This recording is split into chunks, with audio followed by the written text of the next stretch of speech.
I always have a common theme every time I'm talking on here and trying to inspire others and just to put a little knowledge out there. The common theme is to be your best, to show up at your best so you can perform your best for your family, for your team, and for your company. The more you care about something, and the more you nurture it, the more you're going to love it.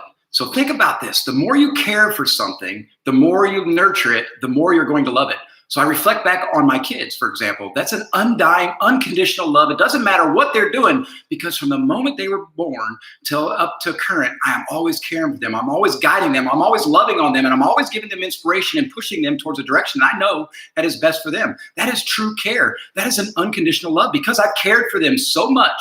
I love them very, very, very much. And now I want to, and also with my wife, I want to continue this undying, unconditional love with my wife. So I am going to spend the time, and I encourage others to spend the time to invest the energy and the mindset into nurturing, into caring for your spouse, to love them unconditionally, to look past all the little flaws that they might have. Here's the thing, you don't have to point out other people's flaws. They're self-conscious enough. They know, they realize that these are their flaws and they beat themselves up every day. I know I do. I know what my flaws are. I don't need other people to point those out to me. I want to point out all the great and wonderful things in other people, and then that way I can motivate them. So, and when I'm coming at my spouse or something, I'm not going to say, "Hey, you're bad at this," or "Hey, you need to do better at this," or "Hey, you did." No, I want to focus on what they're doing great. I want to focus all my energy on my spouse and my kids and my team and my company and my community, on all the wonderful things that are going on. This is going to help elevate them. This is going to help raise their mindset up to be the best person they could be, to show up the best. So take the time. The more you care and nurture for something, the more you're going to love it. This can be with your work family. This can be with your personal family. This can be with your team, your company, your business, all these things. The more you care for it, the more you nurture it, the more you're going to love it.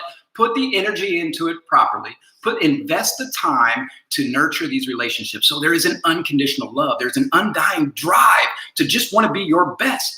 And it's all about mindset. It's all about getting your mind wrapped around these little things that absolutely critically matter in any kind of relationship form. It absolutely matters in the success of yourself and of your family and of your team and of your community and of your business. So it's really important to remember that. And I encourage everybody to try it out. The more you love for somebody, the more you care for something, the more you're going to love it. So what are you going to do? How are you going to show up for your family? How are you going to show up for your team? How are you going to show up for your community? Love everything. Point out all the wonderful things that are going on in life and do not focus in on the negative things. Again, people are beat themselves up about their own negative things. We don't have to be the one to point those things out, but we want to encourage people. We want to drive them. We want to grow them. And we want to grow them spiritually and mentally to be the best person they can be so they can show up and they can perform and they can elevate themselves to the next level so they can be happy and love life to the fullest. I hope that helps out. I encourage everybody to give it a try and let me know what you think. Talk to you soon.